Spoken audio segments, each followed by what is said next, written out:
What if the artifacts of our past were not only remnants of old civilizations, but clues to knowledge and skills that seem impossibly advanced? Throughout history, archaeologists have unearthed objects that don't simply fit into the timeline we thought we understood. From a clay mask with no mouth, to a Roman chalice that shifts color with light, to an Egyptian disc that looks mechanical, to an entire underground army built more than 2,000 years ago, each of these discoveries challenges our imagination and forces us to rethink what ancient people were capable of. Let us begin in northeast Bulgaria, where a strange and haunting artifact was found, the mouthless mask of Provadia. The settlement where it was discovered, Provadia Solnitsata, is known as Europe's oldest salt mining center, dating back 6,000 years. Salt was more precious than gold at that time, as it was essential for preserving food and sustaining trade. Because of this, the settlement became wealthy and powerful, creating early social hierarchies.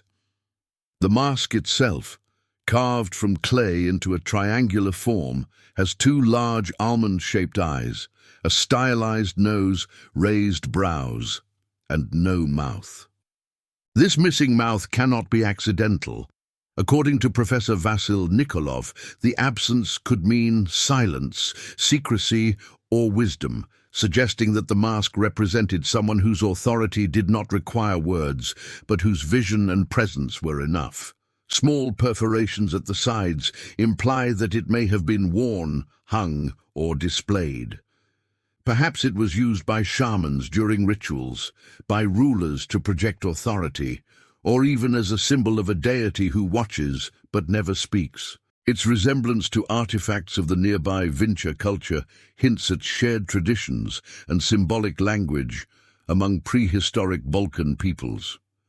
The mystery, however, is that we cannot be sure, because these people left no written records. The mask, staring silently back at us across 6 millennia, leaves only questions. Was it protection, power, worship, or something we cannot yet imagine? Now, let us move to ancient Rome, where in the 4th century a remarkable chalice was created, the Lycurgus cup. At first glance, it looks like an ornate Roman goblet decorated with a mythological scene. But hold it to the light, and the magic begins. It glows green when lit from the front, and blood red when lit from behind. For centuries, the effect was unexplained. Only in the 1990s did scientists uncover its secret. The glass was embedded with nanoparticles of gold and silver, so small, just 50 nanometers, that they manipulate the way light passes through. This is what modern science calls dichroic glass, and it is the same principle used today in advanced optics and sensors. The discovery stunned researchers. Did Roman artisans understand what they were doing, or was this the result of generations of experimentation passed down as guarded secrets? Either way, it shows that Roman craftsmanship reached levels of sophistication far beyond what we credit them for. The cup itself carries cultural meaning as well, showing the myth of King Lycurgus entangled by vines as punishment for defying the gods. It may have been a ceremonial object, a status symbol, or a moral reminder. Modern scientists have taken inspiration from it to design sensors that can detect toxins, viruses, and environmental hazards, proving that a 1,600-year-old cup is still shaping technology today. In Egypt, another mystery lies hidden. In 1936, British archaeologist Walter Emery uncovered the tomb of Prince Sabu, the son of Pharaoh Anajib of Egypt's first dynasty. Inside, he discovered the disc of Sabu, a stone object unlike anything else from that time. Measuring about 24 inches across, carved from fragile schist, and featuring 3 thin, curved lobes with a central hub, it resembles a mechanical part more than a ritual object. Egyptologists have tried to interpret it as a bowl or incense holder, but this theory doesn't explain its unusual design or the difficulty of carving such fragile stone so precisely. Some believe it symbolized motion or transformation, perhaps the journey of the soul into the afterlife. Others, more speculative, suggest it could have been part of a primitive machine or even a model of advanced technology. Experiments with 3D printed replicas revealed aerodynamic properties, making it behave like a fluid controlling device, though no evidence proves it was functional. What makes it even more puzzling is that no other object like it has ever been found in Egypt. Was it a symbolic representation, a ritual tool, or something far more advanced that we cannot yet comprehend? The disk of Sabu remains an enigma carved in stone. And then there is China's terracotta army, discovered by farmers digging a well in 1974. Beneath the soil near Xi and lay thousands of clay warriors, each life-sized and unique, standing in formation to guard the tomb of China's first emperor, Qin Shi Huang. The sheer scale is staggering. More than 7,000 soldiers, 600 horses, 100 chariots, and countless weapons, all buried underground over 2,000 years ago. But what makes it extraordinary is not just the size, but the technology behind it.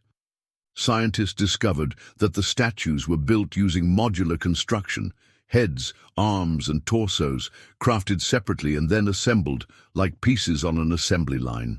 Different workshops specialized in different parts, with artisans adding individual details at the end to make each soldier appear unique. The clay itself was carefully mixed with sand and organic material to strengthen it, and kilns fired the statues at controlled temperatures. Even the weapons show signs of mass production, with standardized molds and markings similar to batch codes. At its peak, over 700,000 workers may have labored on the project, combining artistry, industry, and organization in a way that mirrored the empire itself. Emperor Qin did not want just a tomb.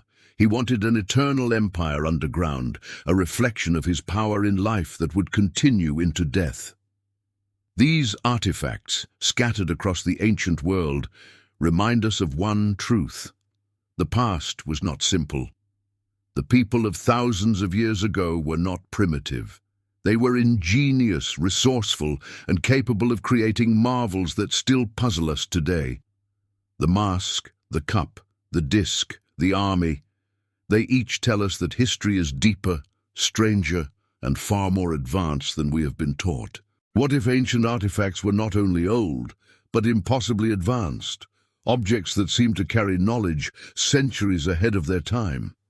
Imagine holding a clay mask with no mouth, gazing at a Roman cup that shifts color as though alive, or discovering a stone disc so perfectly carved that it resembles a machine part.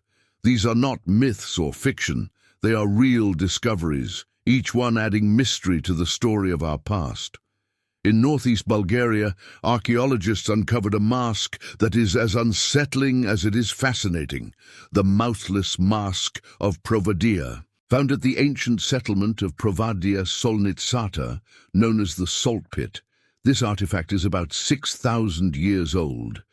Roughly triangular in shape, it has deep eye sockets, a stylized nose, carefully carved eyebrows, and no mouth. The absence of a mouth was not an accident. Archaeologist Professor Vasil Nikolov believes this feature may have symbolized wisdom, silence, or watchfulness. At a time when salt was more valuable than gold, this town grew powerful from trade, and with power came hierarchy. The mask may have been worn by leaders or shamans to show authority through silence, or to embody a protective spirit that sees all but speaks nothing. Tiny holes at the sides suggest it could have been worn as a pendant, displayed in ritual, or perhaps even used in ceremonies. Its resemblance to similar artifacts in the nearby Vinča culture suggests a symbolic language that spread across prehistoric Balkan societies. Even so, the truth is hidden. No records, no instructions, only a face that stares back without words, inviting us to wonder what its makers believed. Now picture the dim glow of a Roman palace, where an ordinary-looking chalice suddenly shifts from green to blood red when the light changes. This is the Lycurgus cup, created in the 4th century AD, and today housed in the British Museum. For centuries it was admired as art, but in the 1990s, scientists discovered the secret behind its magic: nanotechnology. The glass contains particles of gold and silver only 50 nanometers wide, 1,000 times thinner than a human hair. When light strikes, the electrons in these nanoparticles move in such a way that the glass changes color depending on the angle of illumination. This effect, known as dichroic glass, was thought to be modern, but the Romans were already using it over 1,600 years ago. Whether by genius or accident, the result was astounding. The cup's artwork depicts King Lycurgus trapped by vines, perhaps a symbolic warning against pride and tyranny. Beyond art, modern scientists have copied its design to create ultra-sensitive sensors capable of detecting toxins, blood markers, and pollutants. An ancient goblet, then, has helped inspire 21st century technology, showing that the past can sometimes hold the key to the future. Travel now to Egypt in 1936, where British archaeologist Walter Emery excavated a tomb at Saqqara. Inside lay the remains of Prince Sabu, son of Pharaoh Anedjib from Egypt's first dynasty, around 3000 BC. Among the artifacts was one of the strangest objects ever found in Egypt, the disc of Sabu. Carved from schist, a fragile stone that breaks easily, the disc measures 24 inches across with 3 curved lobes and a central hub. It looks less like ritual art and more like a mechanical component. Egyptologists have long debated its purpose. Perhaps it was an incense holder, a ceremonial bowl, or a purely symbolic object. Yet the craftsmanship is puzzling. How did artisans shape such thin and precise curves from a stone so difficult to work with? Some researchers believe the disc may represent movement or transformation in the afterlife. Others, more boldly, claim it could have been a primitive machine part, maybe related to fluid control. Experiments with replicas have shown surprising aerodynamic properties, though there is no evidence the disc was functional. Found alone, with no accompanying parts, it remains an outlier, too strange to fit neatly into any known category of Egyptian artifacts. And finally, in 1974, a group of farmers in Xi'an, China, digging a well stumbled upon a discovery that stunned the world: the terracotta army. Thousands of life-sized clay soldiers, horses and chariots stood silently beneath the earth, guarding the tomb of China's first emperor, Qin Shi Huang. Each warrior is unique, yet many were crafted using modular methods, with arms, heads, and bodies assembled like parts on a production line. Workshops specialized in different components, and artisans added individual touches to faces and armor. This mixture of mass production and personal craftsmanship mirrors modern industrial techniques centuries before their time. Weapons found with the army show signs of standardized casting, and some even bore marks resembling serial codes. More than 700,000 workers may have labored for decades to create over 7,000 soldiers, 600 horses, and hundreds of chariots. This was not merely a burial site. It was an underground empire, a mirror of Qin's rule in life, designed to last forever. The sheer scale demonstrates not only artistry, but also an organized bureaucracy capable of managing one of the largest projects in human history.